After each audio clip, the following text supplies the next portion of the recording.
Welcome to Big Talk here on Global Television, a program we take a look at big political issues in the country and what seems to happen as we speak in the country. I recall that the president is still away from the country at Equatorial Guinea, where he's having some bilateral relations with other countries in a bid to strengthen economic ties for the development of Nigeria. A lot has happened in many states of the Federation, and of course, on tonight's edition of the program, we'll be taking a look at the outcome of Adamawa elections.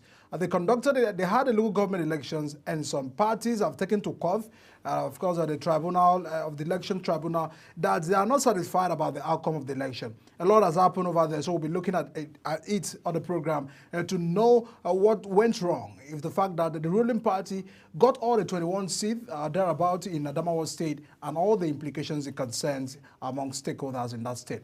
Tonight also, we'll be taking a look at Edo and the Ondo State off-cycle elections are projected for September 21st and November, respectively, where political parties are already raising their actions, of course, creating tensions in many states, like that of Edo State.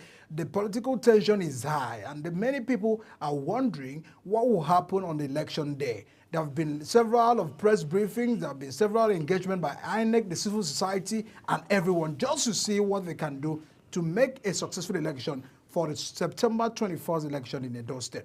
We'll take a look at that issue also on the program tonight on Big Talk.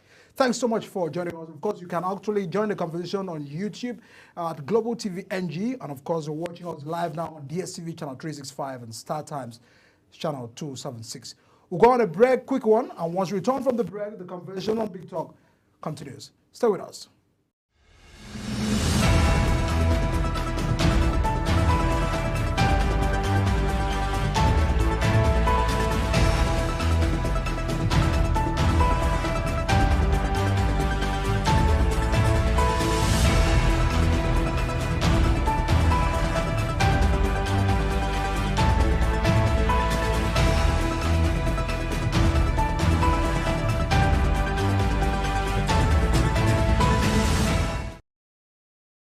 Thanks so much, everyone, for staying with us at Big Talk. I have my guest live here in the studio, a board member of Adamawa Press Limited, and of course, an honorable member of Adamawa State who understands the politics of Adamawa, who has been in Adamawa and the politicking of Adamawa has been involved, and also a PDP chieftain in that state.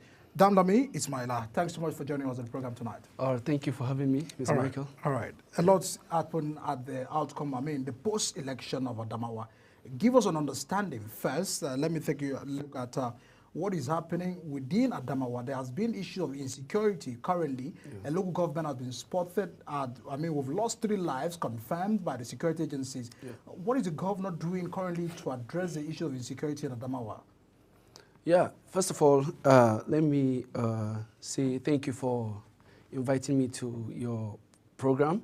And I think it's a big honor. I so appreciate.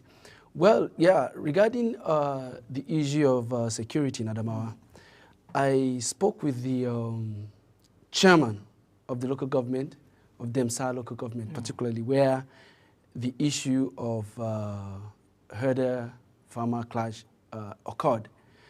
I spoke with him. He gave me bit by bit what happened and the solution that they proffered. You understand? So what happened was that there was a misunderstanding, usually as it happens, between herders and farmers. Security meeting was called by the chairman of the local government, and then the village heads and the religious leaders were all gathered, and a conversation and discussion was held. And they resolved that the herders will leave the area where these people farm during rainy season, especially where the corridor of water, where the animals drink water and all. Do you understand? So they agreed that, okay, they will now leave up until when, after farming season. I just spoke with him just a couple of minutes ago. And I also read where the security agencies, the spokesman of the police headquarters in Yola, Mr. Ngoroje, he said security men were adequately deployed to go and take charge of those areas. And I can assure you, based on what the chairman told me like about 5 to 10 minutes ago, that there is peace and calm in the place now. All right. The governor found, I mean, there's a group called the Good People Forum. I don't know if you're aware of the group in Adamawa. All right. Now, some people are saying that it seems the governor is sponsoring that group at the Cosmo division in Adamawa State. Is that a true situation? Well, I can tell you for free, as far as Governor Ahmadu Fintiri is concerned, he's someone that I worked closely with because my boss was the former chief of staff. The immediate past chief of staff I worked with him. So there's this close proximity between myself and the governor. I know for sure anything that will temper with security, anything that will temper with unity, and anything that will temper with the peace of Adamawa State, he is strongly against it. He has said it over and over again in my hearing and in the hearing of public. He never and will never sponsor or conspire with a group to bring disharmony in his state. Of course, he's the governor, the chief security officer of the state. I can imagine a father bringing harm to his family. I mean, it doesn't add up. All right, because these are the concerns of the people. Probably in every lie, sometimes there is always and some atom of truth. But we just want to believe that the governor is doing his best to address the issue because Adamawa has been a victim of banditry, Boko Haram issues, and all of that. So we're trying to see how this can work. It looks that Adamawa is a PDP state. Yeah, sure, it's a PDP and state. Now, with the recent election, some persons have taken to court, like African Democratic Congress. They're challenging the outcome of that election. Are you saying that in an election where it was a very heated election in Adamawa, 2023 election? Yes. APC said they won election declared by INEC. I mean, the first two steps taken then, before the proper re-elections were reviewed, a lot of consideration was in Adamawa State. Yes. It means that the both parties, APC and PDP, are rivals in Adamawa State. Sure. But from the outcome you have received, you have swept almost all the local government positions in Adamawa. Does it mean that we do not have positions that are stronger in some nooks and crannies of Adamawa State? Well, in response to your question, and I will be honest with you, is simple. When a leader performs his duty adequately, to the best of his ability, there is no how that the people's mind will not be tilted towards him. And you already have said it that Adamawa is a PDP state, of which I agree with you. No, what I mean is the PDP, I'm not projecting that the only party. It means that the governor is a People's Democratic Party. I am also telling you for free that Adamawa State is a PDP state. It has been a PDP state since 1999. The only time that PDP lost it was during Bindo's time. Do you understand? If not, all the while, Adamawa has been a PDP state. Now, let me go back to my line of conversation. Okay, he is the governor. He did well. And the people's mind was tilted towards his good governance. During the local government primaries, it's not that we don't have other parties in Adamawa State. We do. We have the APC, we have the Labour, we have the ADCs, name them. But the truth of the matter is this. When they saw the trajectory of the governor, of course, everybody will want to also have the test of such in his local government. So that is the reason why you find that PDP swept all the local government. Though some are in court right now, but I think anything that is in court, you don't talk about it until when the outcome is being made public. So as far as I'm concerned, the people of Adamawa, they are just re-echoing the beautiful work that His Excellency the Governor is doing. Are you saying that about 80% of the people in Adamawa are happy with the government of Fintiri? 80%? I thought you were going to say 95 or 100 because I think as far as I'm concerned, 100%. So the voters that we had for APC, where did it come from? Which of the APCs are you talking about? During the gubernatorial elections or the Yes. local government During the elections? gubernatorial elections. Well, of course, yes. I told you initially. Because one, you may expect, the reason I'm asking that is because you said he's a people's man. Because one may expect that on elections, there would have been a larger margin discrediting, the APC in your state. But it wasn't that much. When it comes to governorship elections, it's completely a different ball game. Do you understand? Why did I say that? There are factors and interests from every area that comes into play. Of course, there you will find a number of people tilting towards the other parties, of which I do not dispute that. I agree, yes. But the thing what I'm trying to tell you here is that the Adamawa state is a PDP state, and it will continue to be a PDP state. Is it because of Atiku that probably you are boasting of PDP in Adamawa? Well, is this factor contributing? Atiku is a father to not only people in Adamawa State. I mean, he's a political father. That's what I'm trying to say. Spread around the country. And you do not expect that he is a member of the PDP and he doesn't have, or he doesn't pull weight in his own state. It means that he's not relevant politically. So it's just like a father coming home and nobody notices his presence. So, I mean, that's it. But I'm not trying to overblow or glorify someone. But the truth of the matter is, he has influence. I cannot dispute that. He is a good political father. That's what I can tell you. Because some persons were already jubilating when it was as if Adamawa is giving us the first female governor, until many Nigerians were cut short. Because it further goes to ask questions of, giving women the place in leadership. It's a concern. I understand that elections has come and gone, but what has been the inclusivity of the governor?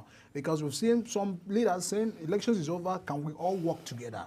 Has this been an attempt to embrace people who is rival, who didn't agree with him, who probably said they deserve better for the first #1 position in Adamawa State? Is that what is happening? Well, this is a beautiful question, and I think if you had not asked this question, I would find a way of slipping it through my conversation with you. Do you know that the just concluded local government elections, all the vice chairmen in Adamawa State are women? All. And His Excellency Governor Ahmadu Umaru Fintiri's deputy governor is also a woman. Now, in all fairness to women, I would love to have them in areas of influence, areas of governance and all, but they should come in through the open door, not through the window. How do you mean by coming through the window? Because the good book says, anyone that comes through any other door apart from the door is a thief. I'm not calling anybody a thief. I'm just quoting a scripture for you. But listen to this.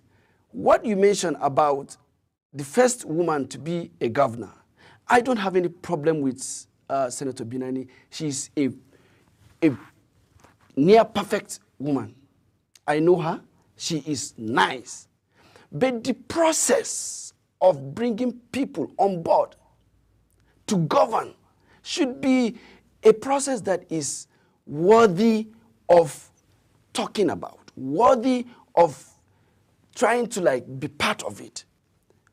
All of us know what it takes to announce a winner. You just don't go and pick somebody on the street to announce a winner.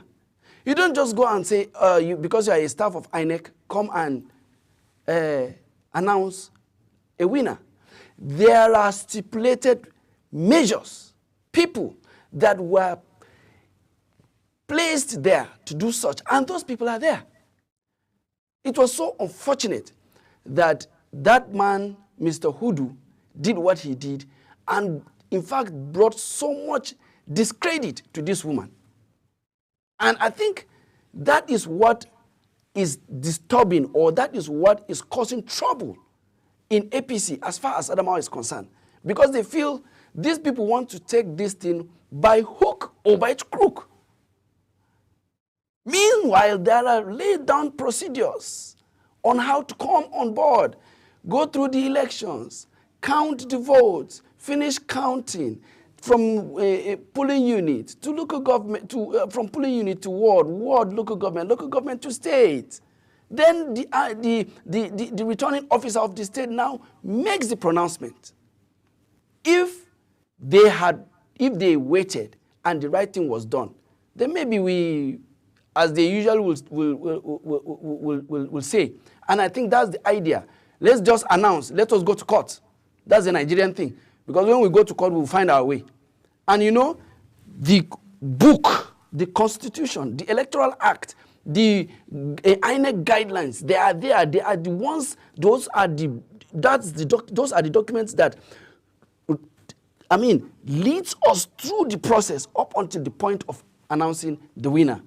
And then I think Hudu did a very big disservice to this distinguished woman. And I think that's too bad. There have also been a concern in the politics of Adamawa of religiosity. Of course, that Christians are only taken to be elections and voting bloc, other than allowing them to contribute for the democracies and deepen democracy in Adamawa State. Unlike Atiku, who believes he is not a bigotry, is not in any way synthesizing some regions and all of that. Do we have that cabal that is deepening in the politics of Adamawa State? Because probably people will start counting. If you go to Kaduna, you know, a former governor did the same. He didn't allow Christians to be this and that and all of that. Is that a concern? And is that the politics that the undertone in Adamawa? Because it looks that it's a problem in Adamawa politics. Well, I can't say that it is a problem. Because in every cycle or in every sphere, you may find people behind the scene playing this script. But you can't find them in the real sense of it, that this is what is in the open. And let me tell you what, perception is everything. Once you succeed in making people to perceive that you have this intuition of tilting towards this or tilting towards that, then I think you are gone. But coming to answer this, your question, I don't think that plays a major role in Adamawa State, religiosity and all. But when politicians get to the wall, when you push them to the wall, there's nothing that they don't use. Some will play the religious card, some will play ethnicity, exactly, and that is politics. And that is why it's very, very instructive for people to understand what politicians or the tricks that the politicians use in trying to induce or get their votes. When you realize that, the way things are going now, it appears that it's not favoring me, you find them now trying to play those cards because there are people behind the scene that actually are playing those scripts. But in all honesty, I've contested elections in Adamawa before. I have seen how those things play, but I don't think it's something that is major, that they are marginalizing or is marginalizing someone. No, I don't think that. So do you feel the governor is not that kind of governor? No, my governor is not. No, he's not. No. He is not, in all honesty, let me tell you what. Governor Fintri does not project that. If he does that, there's a way I will answer this question. I might not come straight to the way I'm answering you. But the truth be told, there are people that, because they are not in sync with his kind of leadership, they will fly every kite of sentiments. So this is a propaganda? Most definitely. Certainly, I can assure you. What's the statistics of Christians and Muslims in Adamawa? Yes, I think the statistics of Christians and Muslims in Adamawa, I think, you know, like if you go to the southern side of Adamawa South, you have, like, let me mention some local government, Numan, Demsa, Lamurde, Mayobelwa is like a mix, Ganye 2 is like a mix, Jada 2 is like a mix, and then Guyuk, yes, is like, it's not a mix. You understand? When you come to Central now, Adamawa Central, where you have Yola, Yola North, Yola South, Fofore, Giri, and all, Song, where I came from. You understand? They are also a mix. So if you want to like say, this percentage is this percentage is this, I can assure you, you won't have accurate data that you are looking for. Is Fintiri Deputy a Christian or Muslim? She is a Christian. All right. Of course, we just wanted to get that clearly so that, some of these things are the fact that they push these and they give sometimes leaders have the bad image. But in a bit to round up, a lot is happening in PDP. It's just a national issue and a national concern before I let you to go on the program. Yes. What are you bothered? Because some people are projecting that your elder brother and father, Atiku Abubakar, seems to be planning to return again for 2027 election. And those I will say that Atiku should rest. He should rather choose another person from Adamawa State to support or allow other people to come in to be the president of this country. He has been a vice president. He has contested several times to be the president but could not win. That he should allow him, he should, by own personal and good interest of the People's Democratic Party, he should rest in 2027. Is that the projection that you see? Well, point of correction, Atiku Abubakar is not my elder brother. He's a father. Do you get? So I think that's what I wanted to correct. Well, as far as vying for an office is concerned, it's a personal thing. He can choose not to, and he can choose to. The Constitution has given him the liberty to either run or not. Is at his choice now. Okay, maybe I'm old, or maybe I feel it's enough.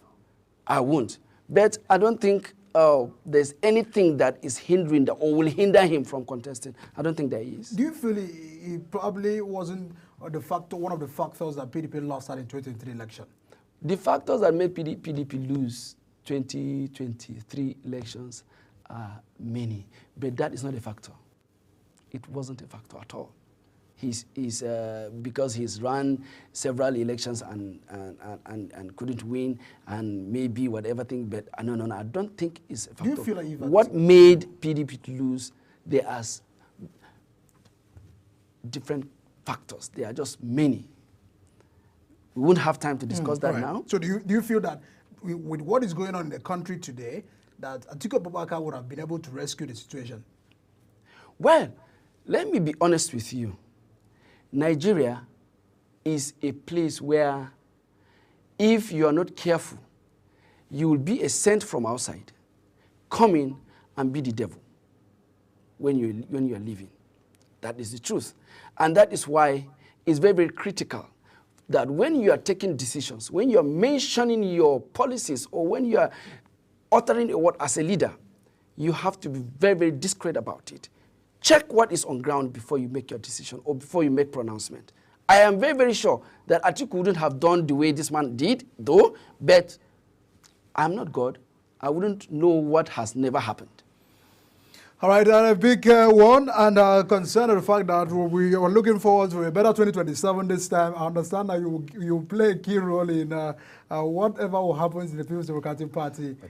And boss, thanks so much, Dalami Ismaila, a board member of Adamawa Press Limited, and of course, a senior citizen of that particular state. Thanks so much for joining us on the program tonight. Thank you for having me. All right. And of course, we'll have to we'll go on a break before we continue on the convention, because as the off-cycle elections in Edo and Ondo State began, many registered citizens are showing a lot of concern about what happens if securities are not assured, what happens if INEC are not doing their job in terms of transmission of result and all of that. These are the worries and the concern of many citizens. That will top chart, of course, on our conversations on Big Talk. Do stay with us. I'll be right back.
Many thanks everyone for stay with us on Big Talk here on Global Television. Of course, this is the second part of the discussion. The Independent National Electoral Commission recently has announced that 2.6 million voters and over 2.1 million are registered in Edo and for Ondo state elections. There have been a lot of concern about the Edo elections in recent tension, but we'll be looking at how significant is this off-cycle elections.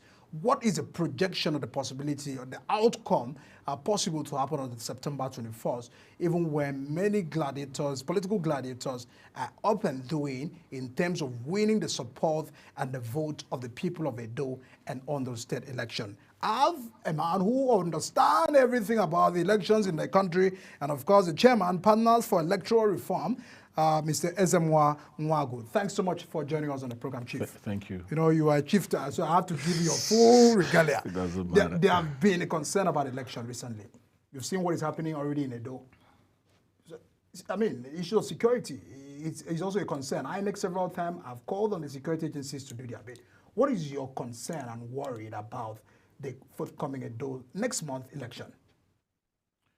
Well, I don't really have concerns in the sense in which it's being framed.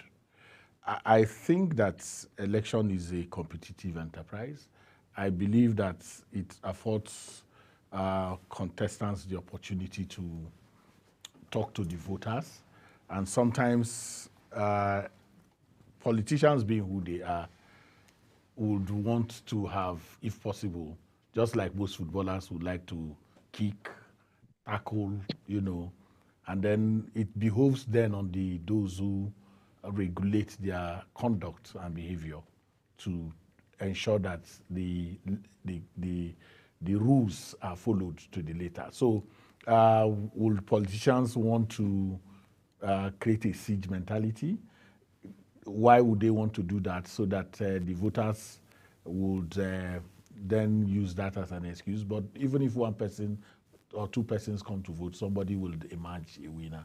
So, and the challenge for me, therefore, is to ensure that the different stakeholders understand their role in the process, and that those who have responsibility, INEC, who sits at the topmost pyramid of election management, and the security agents and the voters themselves conduct themselves, because election is a law-guided activity.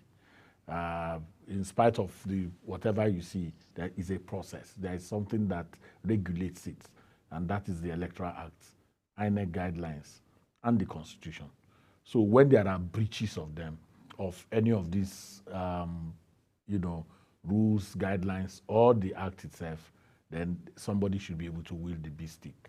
So Edo is a court-ordered election, so that's why it's not within the frame of the governorship elections that are conducted. And so all attention will be there. We've had 2016, we had 2020, and then now we're having the 2024. What it means is that if you go by what has happened in the past, I remember in 2016 when we were going to observe the elections, people were asking us whether we would take insurance. And then 2021, the same thing. But you get there, it's almost like a festival. And then you are like, what was all these apocalyptic, predictions? What will it look like? So having seen through, that's not to say that there are no undertones of violence, but if what I know about Edo is anything to go by, somebody was even asking me, I see you on television all the time, can't you report that we are happy here? which is just like saying everything you guys said about what will happen is not going to happen. All right. Many other worries, if you ask many Nigerians, is that probably they were not satisfied about how INEC conducted the last 2023 election, and are concerned about how we can actually push a lot of these voters. Over new 2.6 million voters are registered again, are registered members, are registered voters of this state, predicted to vote. Now, are you concerned about INEC living to the expectation, owing to the fact that they either owe their capacity to discourage many Nigerians from always participating in this exercise? Because part of the things that we are looking for is that people should go out to vote in time for election, but when they are not satisfied completely, it now poses a lot of push. Mike, where do you then situate the enthusiasm to go and register? You know, many times we just say things around the people are not. It's a very unstatistical claim, because if you increase the voter registration, it's a process. It's not an event. Voting is not an event. Where you begin to check whether people are interested, enthusiastic about a process is from the beginning. And the beginning in this particular case is what? The voter registration process. And that people are going to register, people are going to pick up their PVCs. You get that? So that's the first part of the electoral process, voter registration. Now, after the registration... No, hold on, because it's important that you understand that election is a process. And then if you are able to understand that, you will then begin to compartmentalize the conversation in a way that signifies the process. So today now, where are we in Edo? We are at the place where you are even concerned by the activities of the actors. And all of those activities are in the process. Enthusiasm of the people coming out for their campaigns. The politicians are campaigning. Now, what is the job of the electoral management body? Simply to conduct elections. So if there is violence in the election, who does that, Mike? If there is violence in the election, yes. The security agencies that we have. No, who perpetuates? It's the political actors. The politicians. If there is thuggery, who does that? If there is vote buying, who does that? So why do we always give them, who wants to manipulate the electoral process? Who wants to induce the voters? Who wants to induce the officials? The politicians and their candidates. And we give them comfort in conversations during the election and say, oh, the man who will conduct the election, would you have confidence in him? You should ordinarily first be talking about the one who does all the terrible things that makes and diminishes us during the electoral process. So having said that, when the politicians set an agenda of narrative for you and you follow that narrative, you come back to say, oh, will INEC, does people have confidence in INEC? People have if they don't have confidence, they will not go to pick up their cards. They will not even participate. It is the activities of the politicians and their candidates that, dissuade people from coming out. Oh, there is going to be violence. Who perpetuates violence? Oh, there is going to be thuggery. Who perpetuates that? Oh, the clashes you are talking about in Edo, who does all of that? So the big challenge is that whether in 2023 or in this off-cycle election, we should send strong message to the politicians to work according to the rules and regulations that guide this process. Now, before I just get to be connected by a Zoom guest, let me now continue to because you've raised a very pivotal issue and concern here. The political, sometimes even the court, the judges have also there have been a middle trial against the judiciary recently that issued the fact that they are giving orders, people are not happy, and the interpretations of technicalities and all of this concern. After the elections, where should justice be found? In the courts. And now what is happening at the court? Mike, technicalities are part of law. I have told you that election is a law-guided activity. What do I mean by that?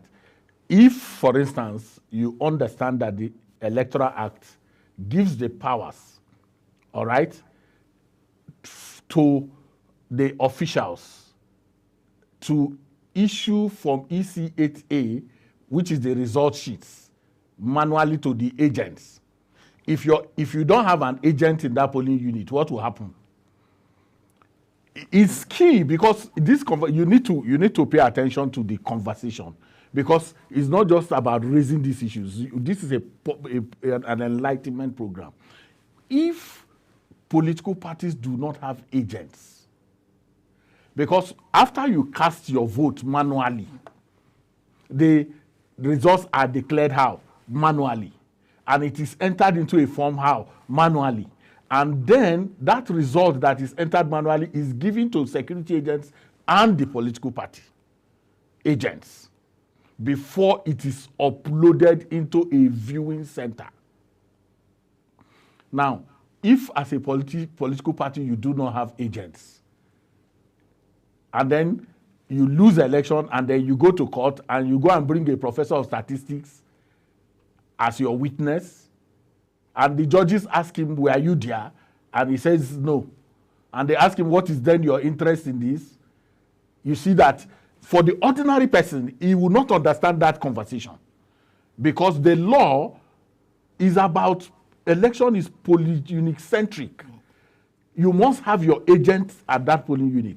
Now, if you check the fact that in 2023, all the conversations were about upload, but not about whether the political parties had agents and whether their agents were able to send in the results that they picked up from the polling units.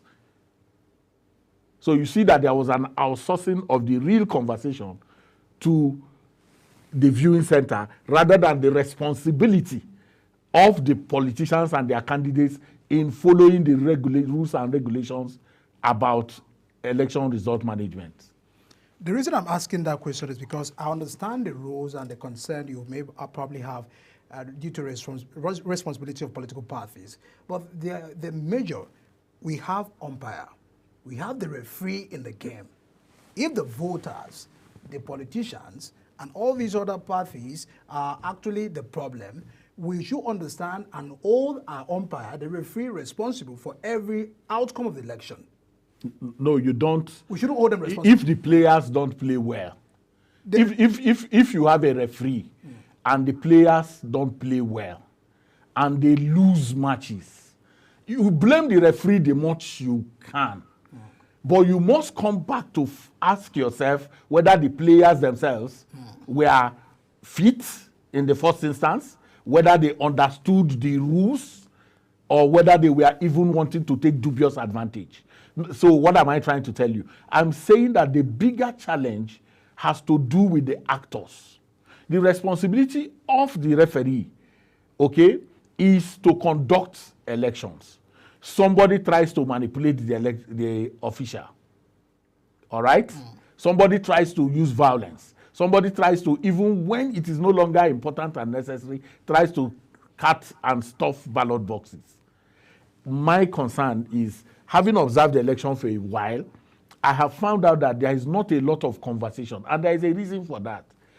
We give the politicians and their candidates a lot of comfort, and it has something to do with the privileges that they dispense, either appointments or patronage or cronyism.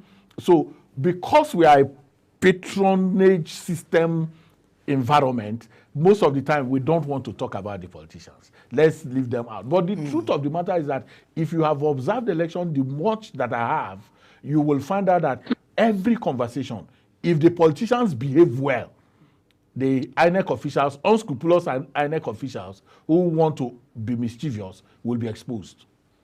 All right. I'm going to get back to you. Let me now get to connect by Nwabu Gabriel, the convener accredited observer organizations, who earlier today held a press conference with other civil societies in a bid to draw the attention of security agencies to what is troubling the political atmosphere of Edo. Let me get, thanks so much for joining us very briefly. And I understand what you articulated. Concern was on the security. Concern was also on the political parties as well. Just as my in-house guest here has reiterated that some of the problems we face is the fact that politicians, voters, are some of the problems of the election. To your own understanding, if the elections materials are meant to be protected by security agencies, the agents and the officials of the INEC are to be accompanied by the security agencies. What happens when we find hijacking of materials on the long run? Who do we owe? Who is to be blamed? Who do we call? Thank you so much for having me, and good evening. Well, I have been in the field of election observation for a while now. And it is imperative to state clearly that INEC, which is the electoral management body saddled with the constitutional responsibility of conducting transparent, free, fair, and credible elections in Nigeria, INEC is not a law enforcement agency. Now, the duty of INEC, as enshrined in the 1999 Constitution, is very clear and unambiguous. INEC is expected to conduct elections. Now, in the process of conducting election, if the environment is not conducive, you cannot blame INEC. If there are hoodlums everywhere attacking the ad hoc staffs, the presiding officers, hijacking sensitive materials while on transit, that is not the issue of INEC. It is the primary responsibility of the Nigerian police, which is the lead agency in charge of internal security, to provide prompt security for elections. That is the primary duty. And in course of an election process, if there is violence, you do not blame INEC, because INEC is by itself is not made up of magicians. INEC's duty is to ensure that the ballot papers are available, all the electoral materials are available, and the ad hoc staffs are there to conduct the election and all that, to make sure that the logistics is intact. But in terms of the security, which is pivotal to every electoral process, once there are lapses in the security and hoodlums and some very desperate politicians take advantage of that, I don't think that is a problem that has to do with INEC. So it is the Inspector General of Police in this instance that will ensure that his men are up to the task. His men are up and doing. His men do not even compromise, because we have seen some state actors, that during elections that compromise. So we are looking forward for a very credible election, and we believe that the Inspector General of Police, which I know is a fine gentleman and a no-nonsense man, will also ensure that his men will live up to expectations in Edo State.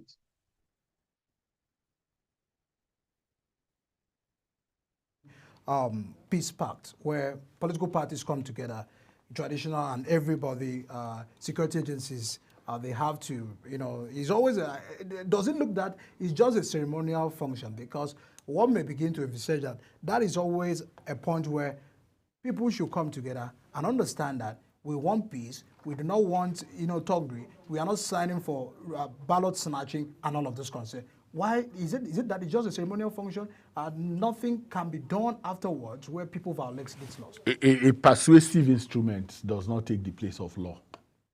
Yeah, the peace platform you talk about is a persuasive, please don't do, please behave well. There are no sanctions. So the provisions of Electoral Act 2022 is not enough to accommodate I'm just telling you that you asked a question about the peace, and I'm telling you that it's a persuasive instrument. It has no capacity to rein in anybody. It's a plea. And people don't fear pleas. People can,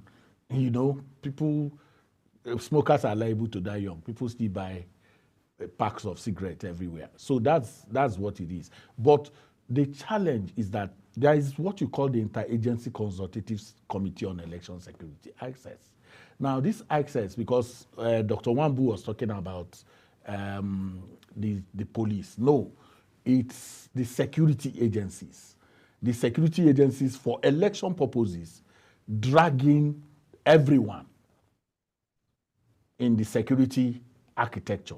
In the federal level, it is the INEC chairman and the National Security Advisor that chair the ICSES. In the states, the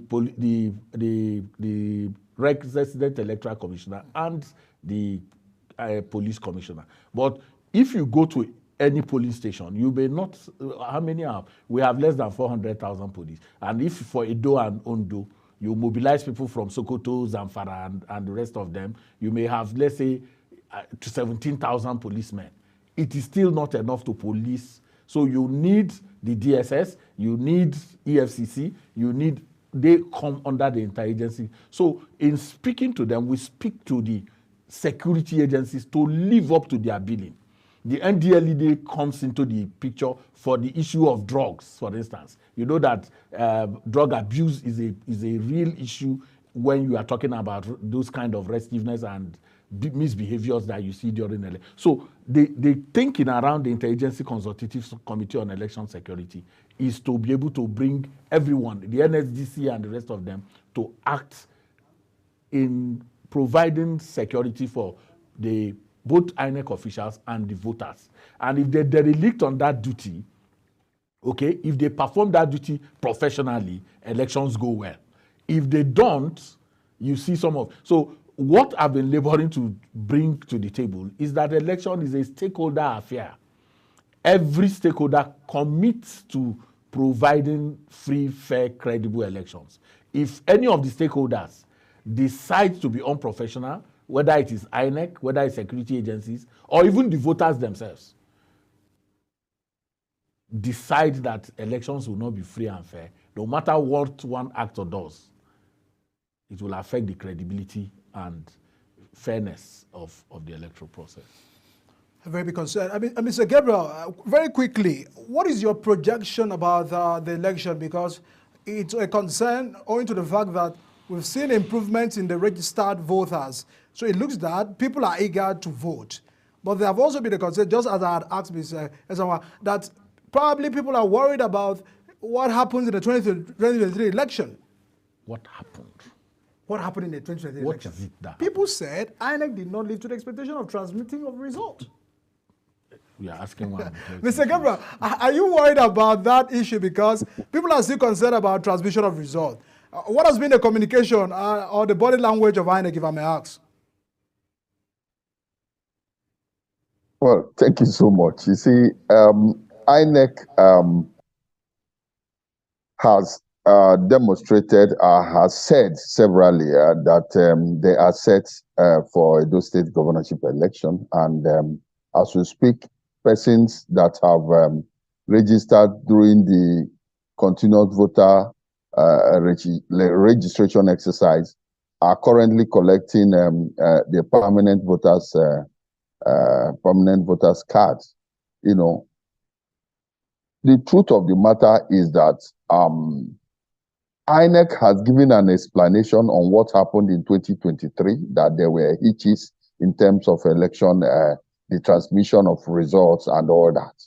But it is evident that that problem or that hitch occurred only during the presidential election. In the governorship elections and state assembly elections, we did not notice the problems of transmission of results. For us, if you go by the Imo State, Bayelsa State, and Kogi State governorship elections that held last year, in November last year, it becomes clear. One is tempted to say that significantly there are improvements, as we can say, in terms of the overall conduct of election. But I hope these improvements that are significant would be sustained. It should be sustained in this Edo State governorship election, Ondo State, and Anambra State. Then, as we move towards the general elections again, so that we do not consistently increase the voter apathy. We do not consistently make people to lose interest in the election and the processes of election in Nigeria. Many Nigerians have transmission of election is not by promise, it's by law. I told you when we started, I told you, and that's the challenge that I see with the media. I told you that this process is known. What do you do? What did INEC promise? To upload result where? Not a collation, not electronic collation. It is that result that is harvested from the polling unit that the party agent already has in the polling unit through a form called Form EC8A. The one that the security agencies already have. It is after they have been given copies of that the law now says the official should upload that result in the hand of the party agent into a viewing center, not a collation center. The challenge of 2023 was that the politicians took over their narrative and began to talk about a viewing center. This result is not uploaded. The result your party agent already has. Mike, you went to write an objective exam, and they marked the script after you finished the exam and gave you your result. You have it. Okay? But the law now says, so that 10 years later, you won't start saying you scored B when you scored F. That result should be put somewhere where anybody who wants to see Mike's result 10 years later can go there. Then you started shouting. When election was over, you started shouting that the result was not uploaded, but you have the result. If you had an agent in the polling unit, you already have your result. Do you understand what I'm saying? So the projection that INEC shifted the goalpost, I mean, in the midst of where that conspiracy was cooked, it will take time before you unpack it. But what I'm telling you is what I just explained now. You wrote an exam. They marked your script, gave you your results. You have this result you want uploaded. You already have it. If you don't have it, okay, it is your problem that you don't have that result. Where you will have a problem is if you say, oh, after I finished the exam, they did not give me my result. But you have this result and you are shouting that it was not uploaded. The pains that I'm taking to do that is because oftentimes what politicians do is to seize a narrative and sell an agenda. And many times, even the most enlightened segment of society buys into that without interrogating that process. The election that we conduct today, in the main, apart from accreditation, is manual. And that viewing center is not a collation place. And you report elections, and I know you report elections for a while. You know that it is not a collation place. It is just a place where the result that the politicians already have is put there. And today now, where we are sitting now, if you want to check where you voted, if you voted in 2023 election, you will find the result right now as we sit here. All right, because the purpose of this conversation is the fact that many actions and, of course, political atmosphere has changed. People are now beginning to engage the system again for election. And, of course, we hold the society the responsibility of projecting what they need to know. And, of course, clarification. Thanks so much for that concern. Lastly, Mr. Gabriel, what is your last take? You called on many political actors to know what they do against elections and that necessary action may be taken against them. What did you make out of that statement? Before we wrap up, please. I did say in the press briefing, the roundtable, at the end of the roundtable, by a coalition of civil society organizations accredited by INEC to observe the election, we did make a statement. It was very clear that we said that perpetrators, politicians who aid and abet electoral-related violence, politicians who indulge in manipulation of election results, politicians who unnecessarily have decided to engage in breakdown of law and order, engagement of youth for thuggery, and all the social vices that is inimical to the corporate existence of a decent society. We are going to compile their names And we're going to write the embassies, the US Embassy, the Canadian Embassy, the UK Embassy, and even the EU, and every other embassy in Nigeria to issue visa restrictions on them and their relatives, their family members, so that it will serve as a deterrent to intending and future perpetrators of electoral-related manipulations and violence. All right. Thanks so much, Mr. Wambu Gebro, the convener, Accredited Observer Organization, for joining us on the program tonight. All right, Ezema, Thanks just for a having last me. take before we wrap up on the program, please. I think that what I think is that those who report election, those who cover election must be conversant with the rules and regulations that guide the election. It helps for credible reporting. As far as we are looking for credible elections, we should also have a credible reporting of the electoral process in a way that it inspires confidence in the voter that the institutions are reflective. So you're calling on the media indirectly. Absolutely. Thanks so much, Mr. Ezenwa, and of course, a very gentleman who has been a part and parcel of elections reformations in this country, and of course, his knowledge spans over the years. Thanks so much, Chairman Partners for Electoral Reform. Thanks so much once again for joining us on the program. My pleasure. Of course, there have been a lot of concern to create a necessary system to boost the confidence of the many Nigerians as we move ahead for the 21st September elections in Edo. And that's the reason we had this conversation, to get some clarity and know about the issues and what we have to do in protecting the elections of this country. My name is Edikan Michael, your host. Do well to, of course, subscribe to our YouTube channels and, of course, our Global TV NG, and watch us on DSTV channel 365 always, and Star Times channel 276. See you again next week. I am Edikan Michael.